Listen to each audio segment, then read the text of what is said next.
형용사부터 보시면 사람이나 사물의 상태 또는 특징을 말할 때 라고 되어 있어요. 저희 교재가 문법 용어를 최대한 안 쓰려고 하다 보니까 지금 말을 풀고 있는데요.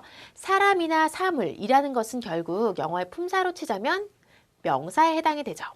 사람, 뭐 학생, 선생님, 아니면 뭐 오빠, 동생 이런 거 전부 명사에 해당이 되고요. 사물도 뭐 책상, 아니면 뭐 자동차, 카메라 이런 것들 전부 명사에 해당이 되죠.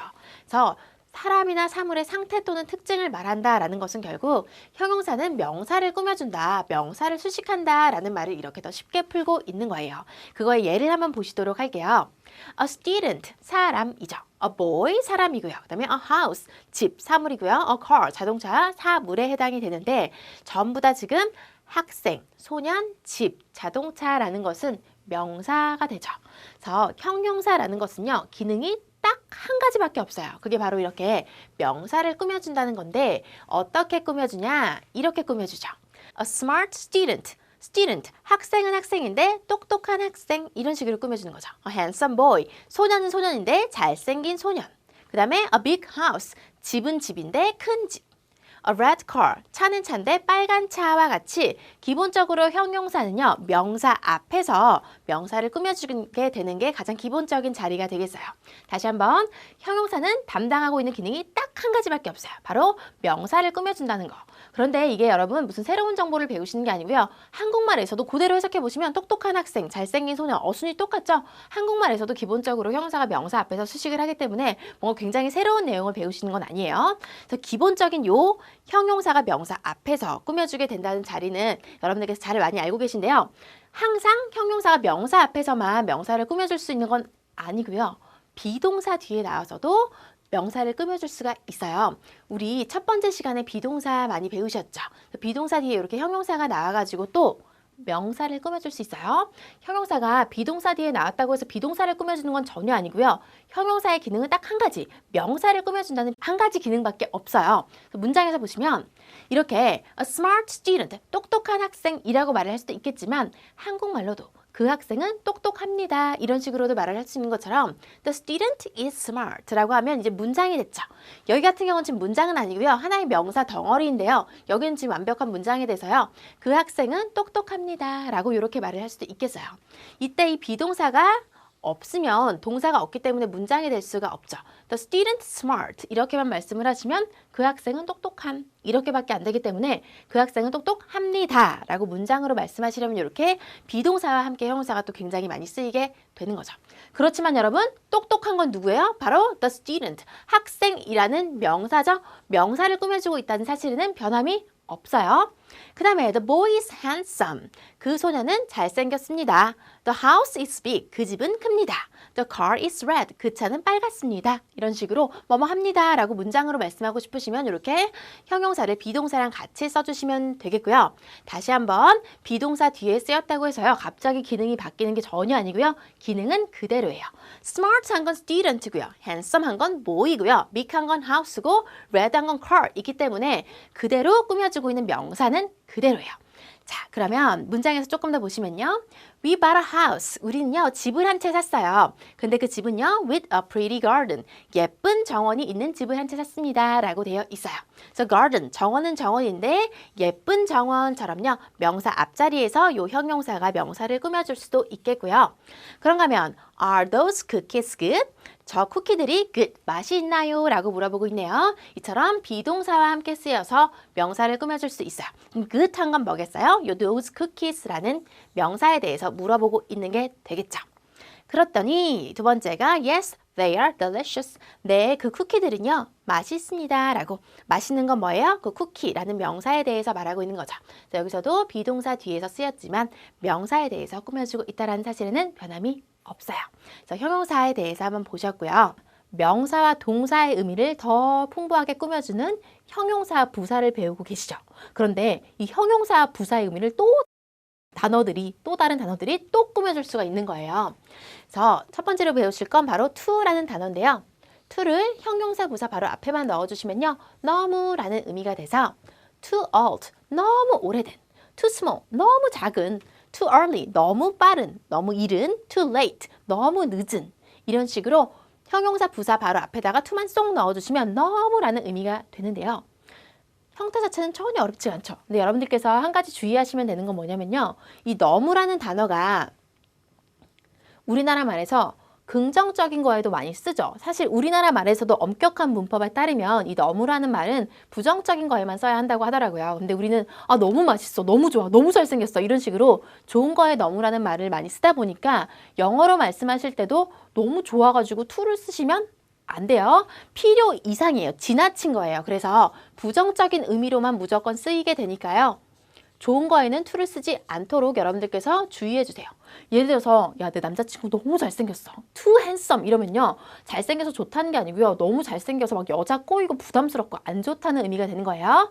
그래서 to는 부정적인 의미다. 이 의미를 주의를 해주시면 되겠고요. 자, 예문 보시면 our washing machine, 우리의 세탁기가 is too old, 너무 오래됐어요. 이렇게 형용사 앞에 바로 to만 쏙 넣어주시면 돼요. 오래되긴 오래된데 너무 지나치게 오래돼서요. 안 좋다라는 거죠. 그 다음에 I lost my wallet again.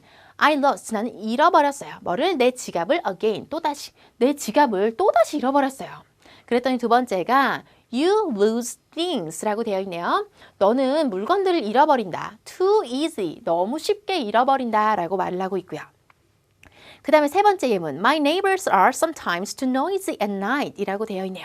My neighbors, 나의 이웃들은요 are sometimes, 비동사 뒤에 sometimes 쓰고 있네요. 때때로요 too noisy, 너무 시끄러워요. 언제? at night, 밤에 너무 시끄럽게 하는 거죠. I can't go to sleep, 저는요 잠을 잘 수가 없어요 라고 말을 하고 있어요. 그래서 너무라는 의미의 이 to를 배우시고 계신데요. 그런데 너무 뭐뭐한 게 여러분, 모든 사람에게 너무 뭐뭐할 수 있어요? 그건 조금 어색해요. 예를 들어서 친구랑 나랑 둘이 불닭을 먹고 있는데요. 나는 매운 걸 잘 못 먹는 애라서 나한테는 너무 매운데 친구한테는 하나도 안 매울 수도 있겠죠. 그리고 어떤 티셔츠를 샀어요. 나는 날씬해서 나한테는 딱 맞는데 내 친구는 뚱뚱해가지고 걔한테는 너무 작을 수도 있는 거예요. 그처럼 너무 뭐뭐하다는 건 모든 사람에게 그렇다기보다는 누구에게 그렇다라고 말하게 되는 경우가 많을 거예요. 그렇게 말해야 문장이 더 정확해지겠죠. 누구에게 그런 건지를 말할 때는요. 전치사 for를 쓰셔서 for 사람이라고 해주시면 되겠어요. 예문 보시면 Do you want half of my burger? Do you want? 너는 원하니? 뭐를? Half of my burger. 내 햄버거의 절반을 이렇게 해석해 주시면 돼요. 내 햄버거 절반 네가 먹을래? 라고 물어보는 거죠. It's too big for me. 나에게는 for me, 나에게는 too big. 너무 커서 나는 다 못 먹겠어. 친구한테는 하나도 안 클 수도 있는 거죠. 이런 식으로 사람까지 붙여주시면 좋겠어요. 그 다음에 This movie is too scary for kids 라고 되어 있네요. This movie, 이 영화는요 too scary, 너무 무서워요. 근데 누구에게? For kids, 아이들에게. 어른들에게는 하나도 안 무서울 수 있겠죠. 아이들에게 너무 무서워요. 이런 식으로 누구에게 그런 건지를 말씀하고 싶으시면 for 쓰시면 되겠고요. 그런가 하면 이렇게도 말할 수 있어요. 동사 하기에 너무 뭐뭐해요. 예를 들어서 운전하기에 나이가 너무 어려요.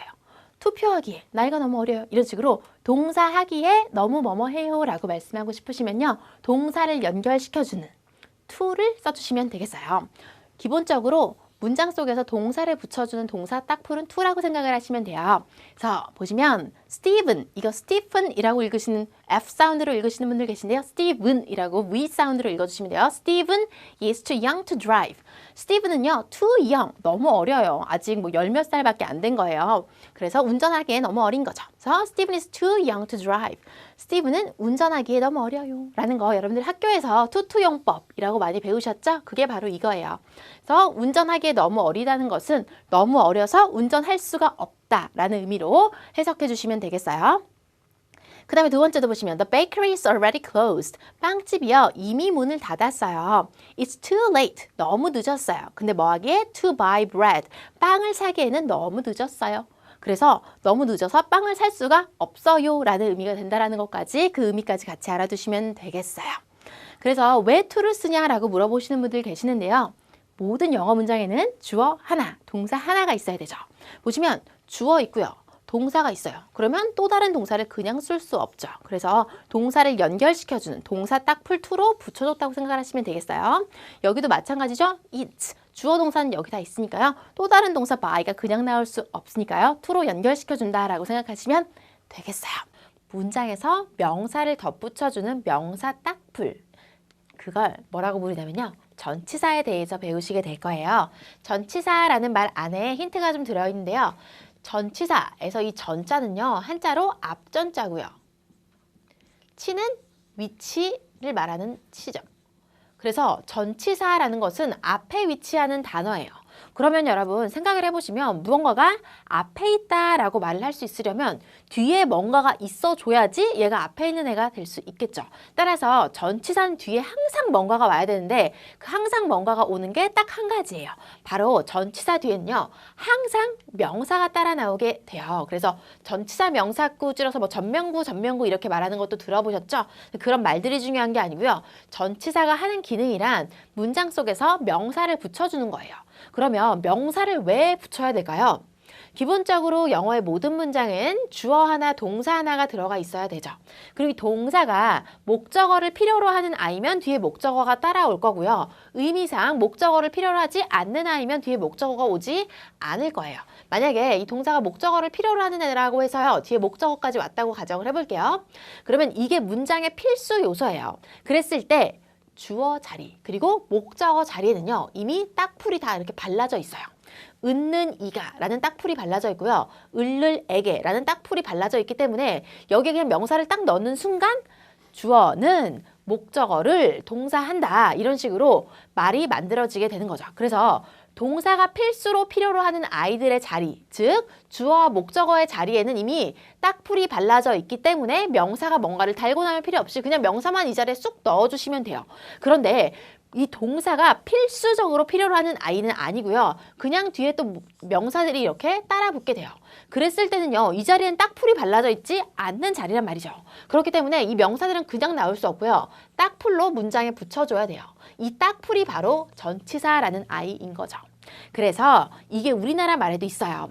학교에 에서 요 에, 일요일에, 친구와 방학 동안에서 제가 지금 동그라미에 친 그 의미들이 바로 전치사에 해당되는 의미고요. 우리나라 말에도 이런 말들이 있긴 있는데 우리나라 말은 명사의 뒤에 오죠. 그래서 뭐 후치사 이렇게도 말을 하긴 하는데 그게 중요한 건 전혀 아니고요. 어쨌거나 전치사라는 단어들은요. 뒤에 항상 명사를 달고 나와서 문장에 명사를 붙여주는 명사 딱풀이다. 요거를 기억을 하시면 되겠어요.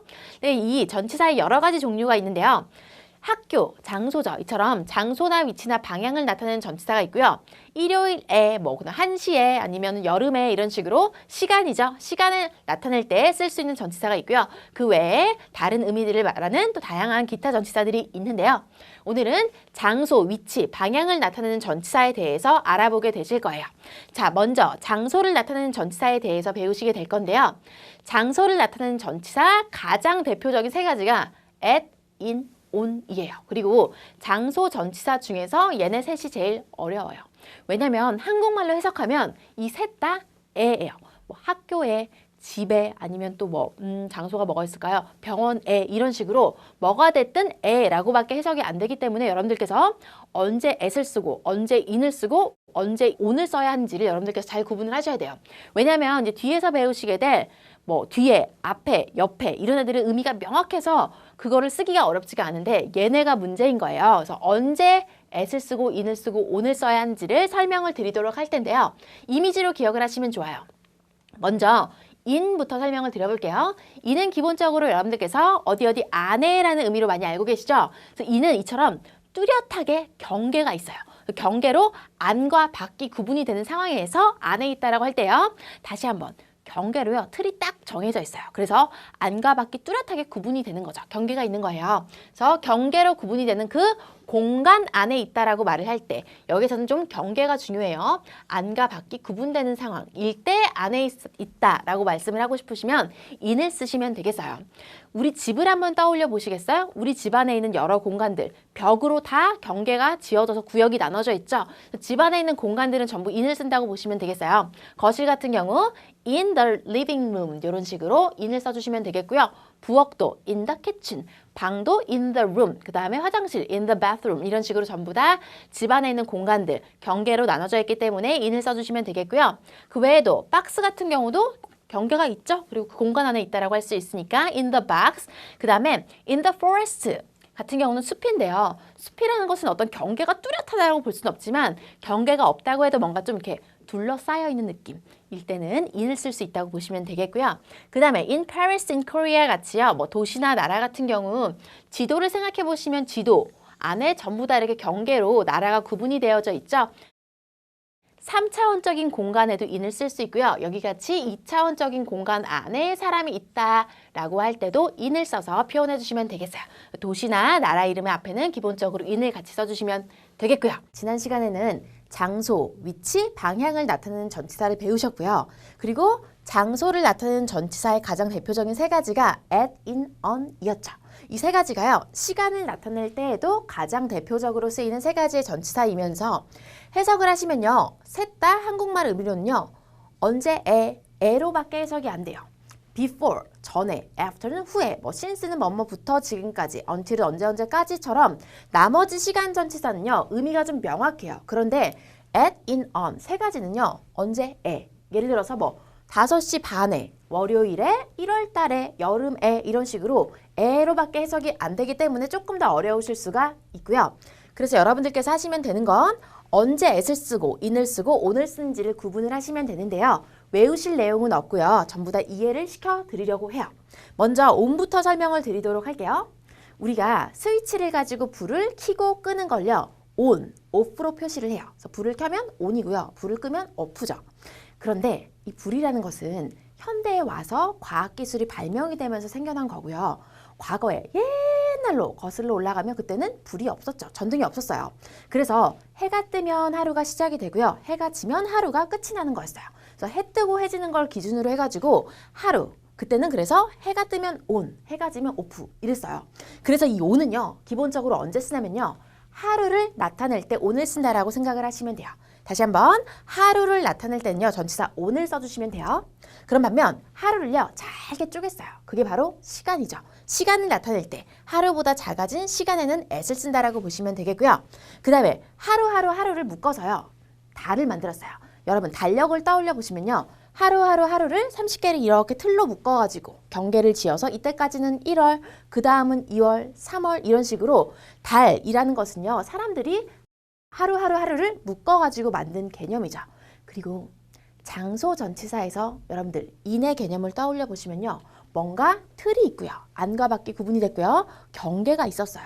그런 것처럼 시간 전치사에서도요. 인이라는 것은 하루를 묶어가지고요. 이렇게 틀로 뭔가를 잡아놓은 거예요. 그래서 하루를 묶어놓은 더 큰 개념, 하루보다 더 큰 개념에는 인을 쓴다라고 보시면 되겠어요. 그래서 오늘 기준으로 해서 오는 하루를 나타낼 때 그리고 하루보다 더 작아진 하루를 잘게 쪼갠 시간에는 at, 하루를 묶어서 하루보다 더 커진 개념에는 in을 쓰는 건데요. 그거 예시를 이제 보실게요. 자, 시간 at 5:30, 5시 반에 이렇게 시간에는 at이죠. at 3 o'clock 마찬가지예요. 3시 정각의 시간이니까 at을 써주시면 되겠고요. 그 다음에 at noon, at midnight 같은 경우도 시간이에요. noon이라는 것은 정오고요. 정오라는 것은 12시죠. 그렇기 때문에 이것도 시간이라서 at을 쓴다라는 맥락에서 보시면 되겠어요. midnight도 마찬가지예요. 자정, 밤 12시예요. 결국 시간이에요. 그래서 전부 at을 쓴다라고 보시면 되겠고요. 그 다음에 하루에는 on을 쓴다라고 했는데요. 하루에는 뭐가 있냐면요. 바로 날짜. 뭐 7월 1일, 5월 30일 이런 거 다 하루잖아요. 그래서 하루이기 때문에 날짜에 on을 쓴다라고 보시면 되겠어요. On July 1st, 7월 1일에 라는 건 하루죠. 그 다음에 on May 21st, 5월 21일에 전부 다 날짜는 하루에 해당이 되기 때문에 on을 쓴다라고 보시면 되고요. 또 하루에 해당이 되는 건 무엇이냐? 바로 요일이에요. 월요일, 화요일 이런 거 전부 다 하루죠. 그렇기 때문에 on을 써서 on Monday, 월요일에 on Friday night, 금요일 밤에 여기서 여러분들 주의하시면 되는 건 뭐냐면요. Friday, 요일이죠. 근데 뒤에 night, 밤까지 붙어서요. 뭐 금요일 밤, 월요일 오전, 또 화요일 오후 이런 식으로 뒤에 뭐 오전, 오후, 밤 이런 게 붙었어도요. 똑같이 on을 써주시면 돼요. 뒤에 뭐가 따라온다고 해서 달라지는 거 아니고요. 어쨌거나 지금 요일로 시작을 하고 있기 때문에 요일 앞에는 on을 쓴다는 그 맥락에서 그대로 이어가시면 돼요. 뒤에 뭐가 붙어도 똑같아요. 그 다음에 또 하루에 해당이 되는 건 뭐가 있냐면요. 기념일이에요. 예를 들어서 우리 100일 이런 거 하루죠. 그쵸? 내 생일도 하루고요. 그래서 하루에는 on을 쓴다라는 개념이 전부 이어지고 있어요. 자, 예시 보시면 on my birthday, 내 생일에 on 쓰고 있고요. 그 다음에 on our anniversary, 우리의 기념일에 전부 다 하루라서 on을 쓴다라는 거죠. 그런데 이때 여러분, 날짜하고 요일 앞에 on은요 생략할 수가 있다는 것도 참고로 알아두시면 되겠어요. 날짜하고 요일에만 on을 생략하고 쓸 수도 있다는 거 참고로 알아두시고요. 그 다음에 이제 하루하루를 묶어서 더 커진 개념이라는 것은 월, 달이 그렇고요. 그 다음에 월을 또 묶어서 계절, 봄, 여름, 가을, 겨울이 되겠죠. In January, 1월에 라는 것, 네, 하루보다 커진 개념의 in을 쓰고 있고요. 그 다음에 in the spring, 계절도 마찬가지로 하루보다 커진 개념이죠. 그래서 봄에 in the spring, 여름에는 in the summer, in the winter 다 마찬가지가 되겠고요. 이때 계절을 말할 때 앞에 the는요, 써도 되고요. 쓰지 않아도 괜찮고 둘 다 맞아요. 그 다음에 월을 묶어서 월이 12개가 되면 그 다음부터는 또 1년이 되죠. 1년이 되고요. 1년이 100개가 있으면 세기가 되죠. 전부 다 하루를 묶어가지고 커진 개념이에요. 그래서 여기에도 마찬가지로 in을 써주시면 되겠어요. In 2008, 2008년도에 그 다음에 in the 18th century, 18세기에 이런 식으로 하루보다 커진 개념에는 in을 쓴다라고 요거를 기본적으로 이해하고 계시면 얘는 전부 다 이해하실 수가 있는 같은 맥락의 예시들이었어요. 이제부터는요, 우리가 지금 배우고 있는 명사, 딱풀, 전치사가 다른 형용사나 동사랑 같이 쓰이는 세트 표현이에요. 그래서 기본적으로 표현이기 때문에 여러분들께서 외워주시면 돼요.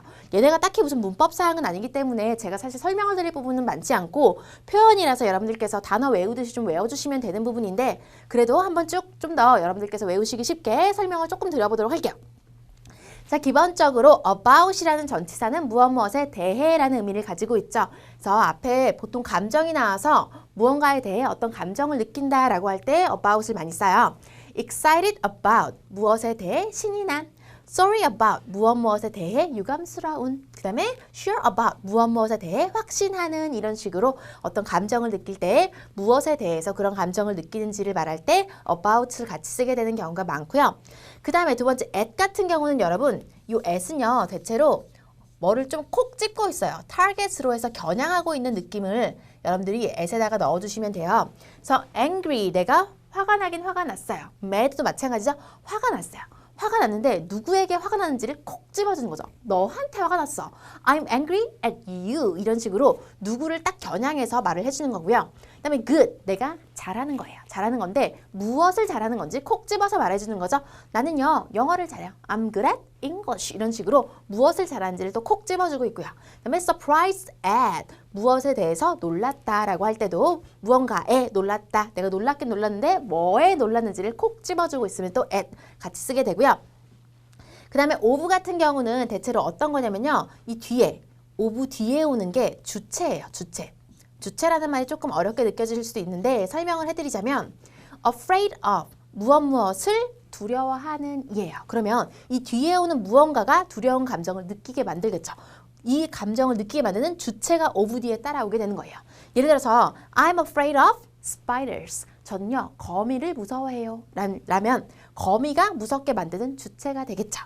그다음에 full of, 무엇으로 가득 찬. 그러면 이 뒤에 있는 애가 어딘가를 가득 채우고 있는 주체인 거고요. 그다음에 tired of, 여러분 tired, I'm tired. 피곤한으로 많이 알고 계시죠? tired, 피곤한이라는 의미도 있는데요. 여기선 지금 피곤한이 아니고요. 뒤에 of랑 같이 쓰면요. 무엇에 실증난이에요. 실증난. 그래서 뒤에 of랑 같이 썼을 때는 피곤한이 아니고 실증난이라는 의미로 해석해 주시면 되겠어요. 그러면 이 뒤에 오는 무언가가 실증나게 만들었겠죠. proud of, 자랑스러운. 이 뒤에 오는 무언가가 자랑스럽게 만들었을 거고요. 이런 식의 의미를 말하는 거예요. 뒤에 따라오는 게 이렇게 하게 만드는 그런 주체가 된다라는 느낌을 of에 또 넣어주시면 되겠어요. short of는 무엇을 부족한 이라는 의미고요. 그 다음에 to 같은 경우는 기본적으로 to라는 전치사의 성격 자체가 방향을 나타내요. 그래서 특히 어디로 간다라고 할 때 to를 많이 쓰죠. 내가 가고 있는데 그 방향이 학교면 go to school, 은행으로 가고 있는 방향이면 go to the bank, 병원에 가고 있으면 go to the doctors. 이런 식으로 방향을 나타내 주는 게 보통 to이거든요. 그래서 married to 하면 결혼을 하긴 했는데 누구에게로 시집을 갔고 누구에게로 장가를 갔는지 그 결혼한 방향성을 알려준다고 보시면 되겠고요. similar to, similar, 비슷하긴 비슷한 건데 얘랑 비슷할 수도 있고 쟤랑 비슷할 수도 있는데 그 비슷한 방향을 요 to가 잡아준다라고 보시면 되겠어요. 그다음 with 같은 경우 우리가 앞에서 뭔가를 가지고 있고 함께하고 있고 그랬을 때 with을 쓰는데요. 그 느낌이 좀 비슷하게 살아있다고 보시면 되겠어요. 그래서 busy with, 무언가를 하느라 바쁜. careful with, 뭔가를 지금 다루고 있는데 그거를 조심스럽게 다루는 거죠. 그 다음에 familiar with, 무언가에 친숙한, 익숙한 이라는 의미고요. 그 다음에 기타도 보시면 famous for, 무언가로 유명한. for 같은 경우는 보통 이유나 목적을 많이 알려줘요. 그래서 유명한 이유를 for가 알려주는 거고요. different from, 무엇으로부터 어떻게 다른지를 알려주는 거고요. interested in, 무언가에 관심이 있는 분야를 요 in이 잡아준다라고 보시면 되겠어요. 그래서 기본적인 전치사의 성격을 조금 이해를 하시고서 요 표현들을 여러분들께서 외우시면 조금 더 쉬우실 것 같아요. 그런데 여러분, 이 표현들을요, 외우신다라고 생각을 하시면 조금 이게 버겁게 느껴지실 수 있으니까요. 외운다라는 느낌보다는요, 그냥 많이 읽어보세요. 500번씩 excited about 이런 식으로 얘네가 그냥 이어져서 여러분들 입에서 바로 튀어나올 수 있게 afraid of, 그다음에 famous for, different from 이렇게 바로 나올 수 있게끔 많이 읽어보신다라고 생각을 하시면 되겠어요. 문장 하나와 또 다른 문장 하나를 연결시켜주는 문장 딱풀, 접속사라고 부르죠. 문장과 문장을 연결시켜주는 접속사가 있다 보니까 한 문장이 점점 길어지게 되는 거예요. 그래서 뭐 토익이나 토플 같은 거 보실 때 문장 하나가 엄청 길죠. 막 한 줄을 넘어가고 두 줄을 넘어가게 되기도 하죠. 그 중에 한 가지 이유가, 문장이 길어지게 되는 한 가지 이유가 바로 문장과 문장을 연결시켜주는 문장 딱풀, 접속사가 있어서 그런 건데요. 자, 접속사라는 것은 방금 말씀을 드린 것처럼 문장과 문장을 연결시켜주는 단어예요. 따라서 문장 딱풀이라고 불리게 되면서 접속사 뒤에는 주어 하나, 동사 하나를 가지고 있는 완벽한 문장이 따라오게 되죠. 그런데 이때 여태까지 우리는 딱풀의 종류를 좀 여러 가지 배우셨어요. 명사 딱풀도 배우셨고요. 동사 딱풀도 배우셨고요. 이제 문장 딱풀을 배우시게 될 건데 그 딱풀들을 한번 쭉 정리를 좀 해드리려고 해요. 이 딱풀들이 왜 필요하냐? 다시 한번 설명을 드리자면 영어는 기본적으로 주어와 동사로 이루어져 있고요. 이 동사가 의미상 목적어를 필요로 하는 동사라서 뒤에 목적어까지 따라오게 되면 여기까지가 문장의 필수 요소가 완성이 된 거예요. 그렇기 때문에 이 주어 자리와 목적어 자리는 딱풀이 다 발라져 있기 때문에 다른 딱풀이 필요가 없어요. 그냥 명사를 여기다 딱딱 붙이면 바로 얘가 주어가 되고 목적어가 되는 건데요. 이 완벽한 문장에 또 다른 명사나 또 다른 동사 등을 더하려고 하면요. 그때 얘네는요. 그냥 올 수가 없어요. 덧붙여지는 아이들이기 때문에 붙여주는 딱풀이 필요하게 되는 거죠. 명사 딱풀이 존재하고요. 동사 딱풀이 존재하고요. 문장 딱풀이 따로따로 존재를 하는 거죠. 문장 속에서 보시도록 할게요. I go. 나는 갑니다. 가다라는 것은 혼자 갈 수 있죠. 꼭 누구가 있어야지 그 누구를 갑니다. 이런 식으로 말하는 게 아니죠. 그래서 이 go라는 동사는요. 뒤에 목적어를 필요로 하지 않는 동사라서 주어, 동사까지 문장이 완벽해요. 여기까지 문장이 완벽한데요. 뒤에 school, bus라는 또 다른 명사가 붙어 있으면요. 나는 갑니다. 학교 버스. 이런 식으로 말할 수가 없겠죠. 나는 학교에 버스를 타고 갑니다. 이런 식으로 문장에 명사가 덧붙여질 때는요. 명사 딱풀, 즉 전치사로 명사를 붙여주시면 되는 거예요. 나는 학교에 갑니다. 어디로 가는지를 알려주는 방향을 말해주는 전치사. to 쓰시면 되고요. 무엇을 타고 가는지, 우리 앞에서 배웠죠? 무엇을 타고 가는지 교통수단을 말할 때 쓰는 전치사는 바로 by였죠. 그래서 by bus 이런 식으로 명사 딱풀로 명사를 연결시켜 주시면 되는 거예요. I go to school by bus. 저는 학교로 버스를 타고 갑니다. 이런 식으로 명사를 연결시켜 주시면 되는 거고요. 또 보실게요. They bought tickets. 그들은 샀습니다. 주어 동사고요. 사려면 무언가를 사야겠죠. 따라서 얘는 의미상 목적어를 필요로 하는 아이라서 무엇을 사는지 여기까지가 문장의 필수 요소예요. 주어 동사 목적어 있는 문장이 여기까지 완벽해요.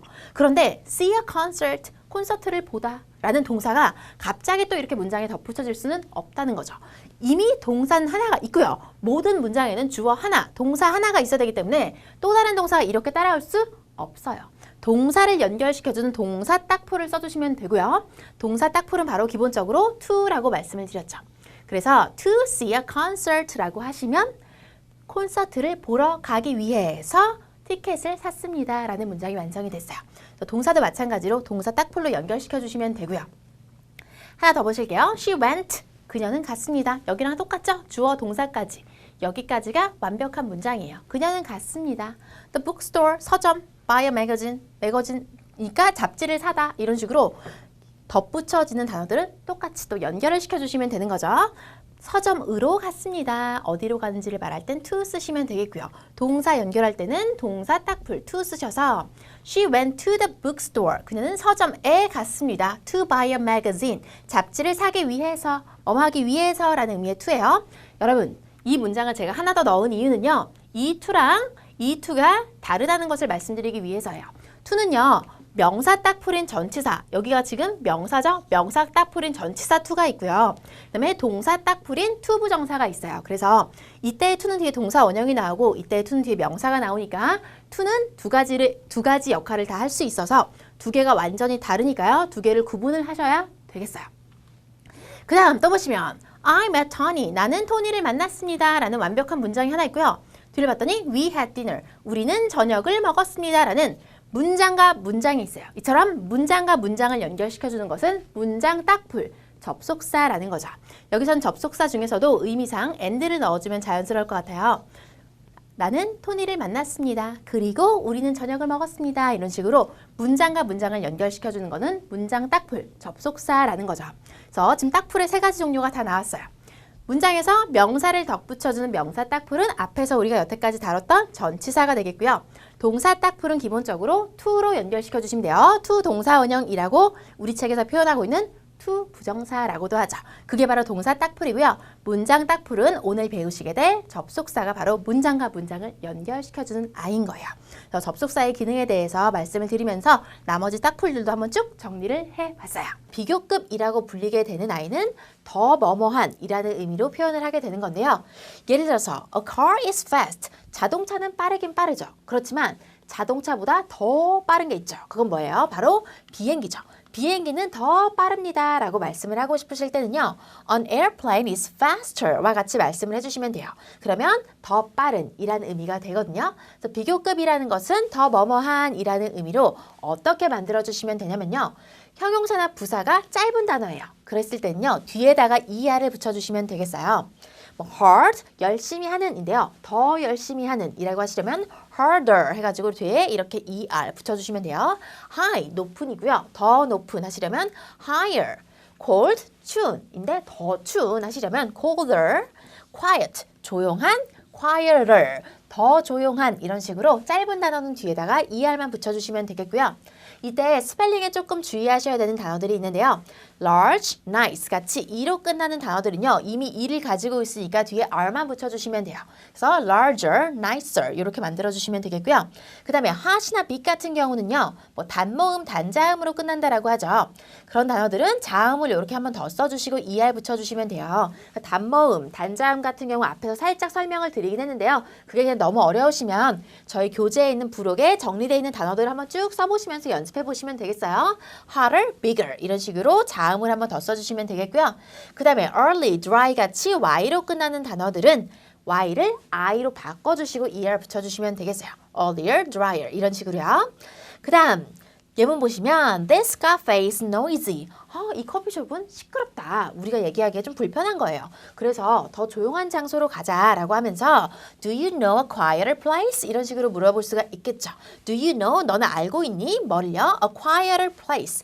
장소는 장소인데 어떤 장소? 더 조용한 장소 너가 아는 곳이 있니? 라고 물어보고 있어요. 그 다음 두 번째 예문도 보시면 Summer is almost here. 여름이 거의 여기에 왔네요 라는 것은 거의 이제 여름이 되었네요 라는 의미가 되는 거죠. It's getting hotter 라고 되어 있어요. 날씨가 여기는 지금 날씨를 말할 때 의미 없이 자리 채워주는 주어죠. 그래서 날씨가 점점 더 더워지고 있어요 라고 더 더워지다 라고 말하기 위해서 hotter 비교급을 쓰고 있고요. 이때 이렇게 동사 get 뒤에다가 비교급을 써주시면요. 점점 더 뭐뭐해지다 라는 의미가 돼요. 하나 적어드릴까요? 동사 get 뒤에다가 비교급을 쓰시면 비교급을 쓰시면 점점 더 뭐뭐해지다 라는 의미가 돼요. 날씨가 점점 더 추워지네요. 반대로 말씀하고 싶으시면 It is getting colder. 이런 식으로 말씀을 해주시면 되겠어요. 요거까지 같이 알아두시고요. 그 다음 지금은 짧은 단어에 대해서 배우셨어요. 이름절이라고도 말을 하게 된대요. 단어가 짧지 않고 긴 단어가 있어요. 그러면 여러분 안 그래도 단어가 긴데 거기다가 er까지 붙이면 더 길어져 버릴 테니까요. 긴 단어의 경우는 뒤에다가 er을 붙이시는 게 아니고요. 앞에다가 more를 써주시면 돼요. 그래서 beautiful 단어가 좀 길어졌죠. 이랬을 때는 뒤에다가 er 아니고요. 앞에다가 more 넣어줘서 more beautiful 더 아름다운. carefully 조심스럽게인데요. 더 조심스럽게 more carefully 이런 식으로 말씀을 하시면 되겠어요. 근데 이때 음절에 대해서 조금 궁금해하시는 분들이 있어서요. 살짝만 설명을 드려보도록 할게요. 음절이라는 것은 여러분 모음의 개수를 세주시면 돼요. 단어에 그 발음 기호 안에서 모음의 개수를 세주시면 된다라고 생각을 하시면 되는데 방금 말씀을 드린 것처럼 발음에서의 모음이에요. 여기서 스펠링을 세셔가지고 한 개, 두 개, 세 개, 네 개, 다섯 개. 오음절 이러시면 안 되는 거예요. 발음을 해보시면 돼요. beautiful, beautiful. 삼음절이에요. 그래서 발음을 보시고 그 안에서의 모음. 그러니까 음절이라는 것은 입이 움직이는 그 개수를 센다라고 생각을 하시면 되거든요. 그래서 한국말은 이렇게 긴 단어 하면 1, 2, 3, 3음절 이런 식이 되는데 영어는 그렇지가 않아서 조금 어려우실 수 있어요. 그래서 음절의 개념에 대해서 살짝 설명을 드렸고요. 좀 어렵게 느껴지시면 적당히 단어 길이 보시고 단어들을 좀 예시를 보시면서 공부를 해나가시면 되겠어요. 자, 예문에서 보시면 I fell off my bike again. fell off는요. 어디에서 떨어지다 라는 표현이죠. my bike, 자전거에서요. 떨어진 거예요. 근데 again, 자전거 타다가 또 떨어졌어. 이렇게 말을 하니까 you should ride, 너는 타는 게 좋아. 근데 어떻게? more carefully, 자전거를 더 조심스럽게 타는 것이 좋겠어 라고 충고하고 있는 문장이고요. 자, some 같은 경우 some하고 any 둘 다 마찬가지인데요. 셀 수 있는 명사의 복수, 그리고 셀 수 없는 명사랑 같이 쓰이죠. some people, 몇몇 사람들. some apples, 사과 몇 개, 그리고 some money, 돈이 좀 있다, some water, 물이 좀 있다. 이런 식으로 복수 아니면 셀 수 없는 명사랑 같이 쓰여요. any도 마찬가지예요. 똑같아요. any people, any apples, any money, any water. 이런 식으로 some과 똑같이 복수나 셀 수 없는 명사랑 함께 쓰여서 둘 다 뭘 나타내냐면요. 불특정한 수나 양이에요. 딱 정해져 있지 않고요. 불특정해요. 그냥 막연하게 사람이 몇 명 있어요. 막연하게 돈이 좀 있어요. 막연하게 물이 좀 있어요. 이런 식으로 불특정해요. 그렇다는 것은 결국 여러분 그 상황에서 말할 수 있는 아주 가장 상식적인 양을 말하게 되는 거예요. 예를 들어서 컵에 물이 좀 있다 라고 생각할 때 여러분들의 머릿속에 떠오르는 아주 상식적인 양이 있죠. 컵에 물이 좀 있다. 뭐 한 이 정도겠죠? 근데 욕조 안에 물이 좀 있다 라고 할 때는 그 양이 좀 더 많아지겠죠. 그래서 그 정해져 있는 상황 속에서요. 그냥 가장 상식적인 양을 떠올리시면 되는 게 바로 some하고 any예요.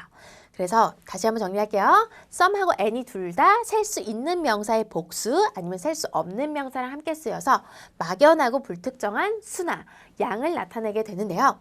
얘네들의 공통점이 또 한 가지 있어요. 뭐냐면요. 뒤에 이렇게 항상 명사를 꼭 써야 하는 것만은 아니고요. some 또는 any만 단독으로 쓸 수도 있어요. 이것까지도 같이 알아두셔야 돼요.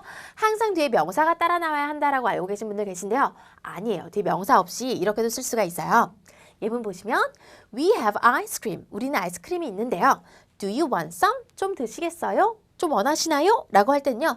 Do you want some ice cream? 에서 당연히 아이스크림을 말하는 거니까 명사를 생략하고 그냥 some만 쓰고 있는 거죠. 그리고 두 번째도 보시면 Did you see any dolphins at the zoo? Did you see? 너는 봤니? 뭐를? Any dolphins? 돌고래들을 어디에서? At the zoo. 동물원에서 돌고래들을 봤나요? 라고 물어봤더니요. No, 아니요. There weren't any. 없었어요. 뭐가 없었겠어요?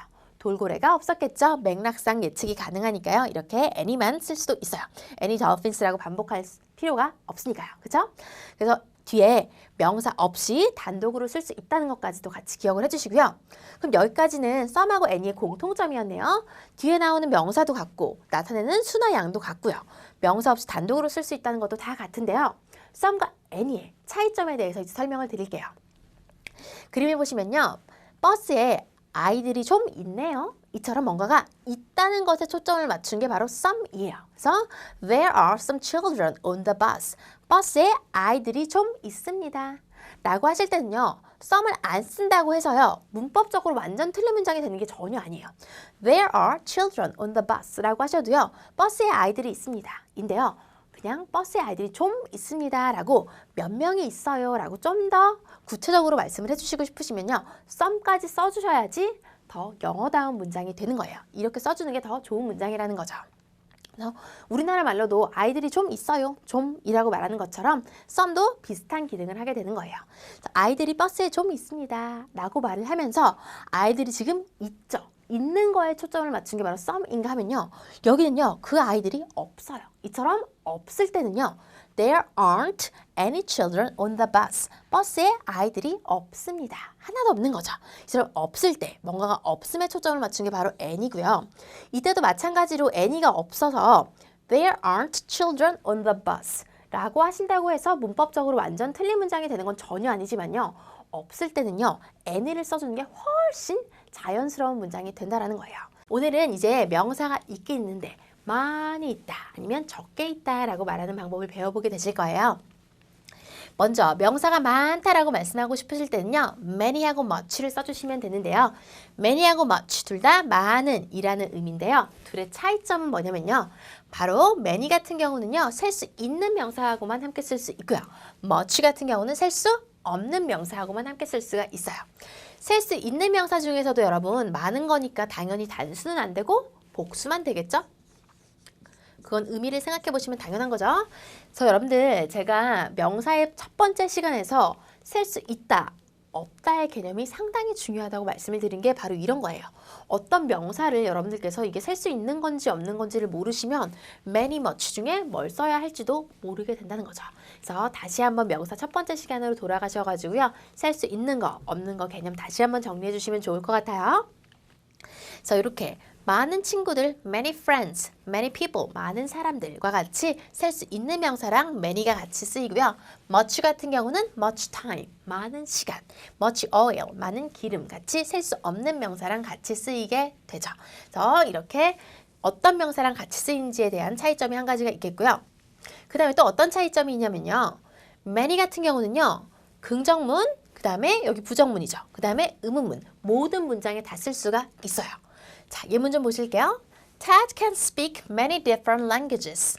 Ted can speak라고 되어 있으니까요. Ted는 말할 수가 있어요. 뭐를? Many different languages. 많은 다른 언어들을요. 말할 수 있어요. 라고 긍정문에 이렇게 many 썼고요. 그 다음에 두 번째. Many stores. 많은 가게들이요. Don't open. 문을 열지 않습니다. 언제요? On holidays. 휴일에는요. 많은 가게들이 문을 열지 않습니다. 라고 부정문에 이렇게 many를 쓸 수도 있겠고요. 그 다음에 세 번째 보시면 Do you have many children? 당신은 많은 자녀들이 있나요? 라고 물어보고 있네요. 의문문에도 many 쓸 수 있어요. 그런데 much를 보시면요. much 같은 경우는요. I don't have 부정문이죠. 그리고 여기 물음표 있죠. 의문문이죠. 이처럼 부정문과 의문문에는 쓰지만 긍정문에는 잘 쓰지 않아요. 그런 차이점이 있어요. 여러분 여기서 여러분들께서 기억하시면 되는 건 바로 이거예요. much는 긍정문에 잘 쓰지 않는다. 이건 지금 바로 기억을 해주시면 되겠어요. much는 긍정문에 잘 쓰지 않아요. 이렇게 부정문에 써서 I don't have much work to do today. I don't have, 저는 가지고 있지 않아요. 뭐를요? much work, 많은 일이요. to do, 해야 할 많은 일이라고 to do가 앞에 있는 work 꾸며주고 있죠. 오늘 해야 할 일이 많지 않습니다. 라고 부정문에 much 쓸 수 있고요. 그 다음에 두 번째, will I need, 제가 필요할까요? much money, 많은 돈이. 뭐에? For my trip, 제가 여행을 가기에 많은 돈이 필요할까요? 라고 이처럼 의문문에도 much 쓸 수 있어요. 하지만 긍정문에 여기 나오네요. 잘 쓰지 않는다는 것을 기억을 해주시면 되겠어요. 아니 그러면요. 셀 수 없는 명사에는 much를 쓰는데 긍정문으로 셀 수 없는 명사가 많다. 예를 들어서 전 시간이 많아요. 전 돈이 많아요. 라고 셀 수 없는 명사를 긍정문으로 많다고 말하고 싶을 때는 어떻게 해야 될까요? much를 쓸 수 없는데. 그쵸? 그럴 때 등장하는 게 바로 슈퍼맨, a lot of 아니면 lots of예요. 이거는 뭐 이렇게 따로따로 나눠가지고 분석하려고 하지 마시고요. 그냥 하나의 표현으로 a lot of, lots of 둘 다 같은 의미의 많은 이라는 표현이에요. 얘는 슈퍼맨이에요. 왜 슈퍼맨이냐? 셀 수 있는 명사, 셀 수 없는 명사 모두랑 쓸 수가 있겠고요. 그 다음에 긍정문, 부정문, 의문문 다 쓸 수 있어요. 모든 문장에 다 쓸 수 있는 거죠. 따라서 여러분들께서 많다고 말씀을 하고 싶으실 때 어떤 명사가 셀 수 있는 건지 없는 건지 헷갈리시고 긍정문에 much 쓸 수 없었지 막 이런 게 헷갈리시면 바로 a lot of 써주시면 되는 거예요. 예문 보시면 My mom gives me, 우리 엄마는 저에게 주세요. 뭐를 주시냐면요. A lot of advice about life. Advice, 조언, 충고, 셀 수 없는 명사예요. 이처럼 셀 수 없는 명사, 이런 게 중요한 거죠. 셀 수 없는 명사를 긍정문으로 말을 하고 있죠. 이럴 때 a lot of만 가능하고요. 요런 자리, 긍정문인데 셀 수 없는 명사, 여기서 much를 쓰시면 안 되는 거예요. My mom gives me much advice. 이렇게 말씀을 하시면 안 된다는 거죠. 이런 걸 주의하시면 되겠죠. 자, about life니까 삶에 대한 많은 조언을 나에게 해주십니다. 이렇게 해석해 주시면 되겠고요. 그 다음에 두 번째 같은 경우는 children, 아이들은 셀 수 있는 명사죠. 여기 같은 경우는 many를 써도 괜찮죠. many를 써도 오케이고요. a lot of를 써도 오케이고 둘 다 맞겠죠. So, a lot of children, 많은 아이들이 are playing, 놀고 있어요. 어디에서요? At the park, 공원에서 많은 아이들이 놀고 있습니다. 이렇게 문장을 해석해 주시면 되겠어요. 그래서 a lot of, lots of 두 표현 모두 셀 수 있는 명사, 없는 명사랑 다 쓸 수 있고요. 긍정문, 부정문, 의문문 모두 다 가능하다라는 게 되겠고요. 여러분들은 기억하시면 되는 게 바로 much는 긍정문을 잘 쓰지 않는다. 따라서 셀 수 없는 명사를 긍정으로 말하고 싶을 땐 a lot of를 써야 한다는 것을 꼭 기억해 주시면 되겠어요.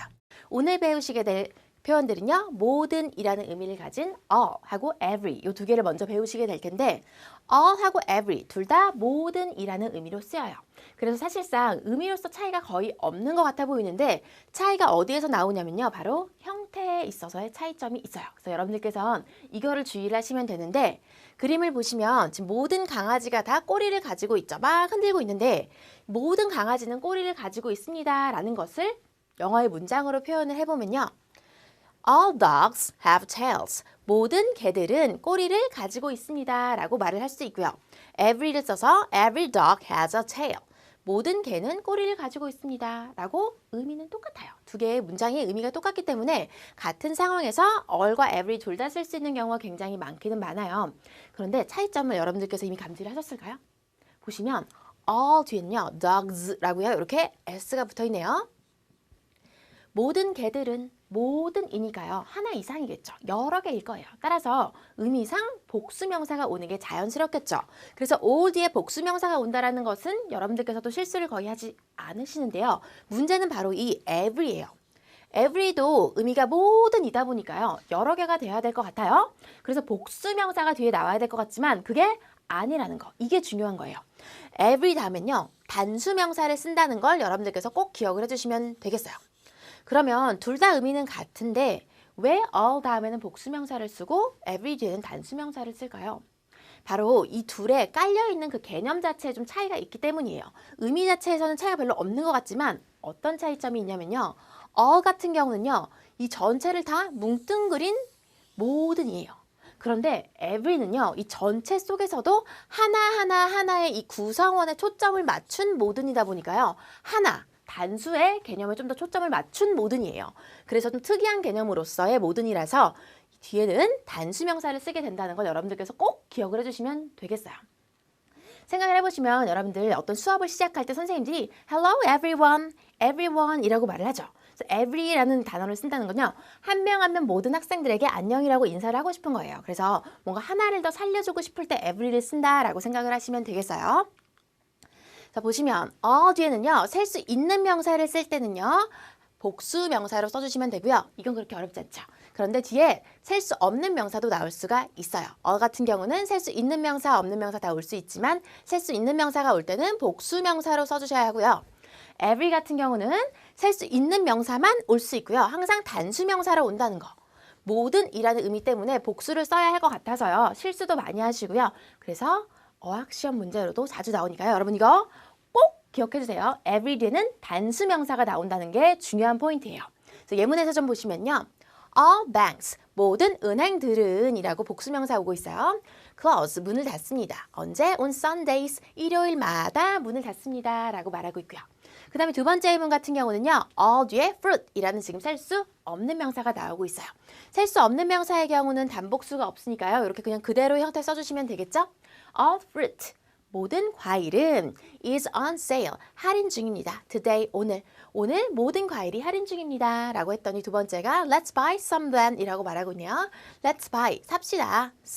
some이라는 것은 some fruit을 말하겠죠. 과일을 그렇다면 좀 삽시다. 라고 답을 하고 있고요. 그 다음 이번에는요. every 같은 경우도 예문을 좀 보시면요. in my school, 우리 학교에서는 every class, 하나의 학급에 좀 더 초점을 맞춘 거죠. 그래서 하나하나에 초점을 맞추긴 맞췄지만 의미는 모든인 거예요. 모든 학급이 has 30 students. 모든 학급이요. 30명의 학생들을 가지고 있습니다. 모든 반마다 30명의 학생이 있어요. 라는 말이 되겠죠. 그래서 지금 classes라고 복수명사 나온 게 아니고요. 단수명사 나오고 있다는 게 중요하고요. 여러분. 우리의 초점이 명사라고 해도 항상 동사까지 보시라고 했어요. 당연히 여기가 단수명사가 나오니까요. 뒤에 동사도 have라는 복수동사가 아닌 단수동사를 쓴다는 것까지 여러분들 항상 같이 챙겨서 보셔야 되겠어요.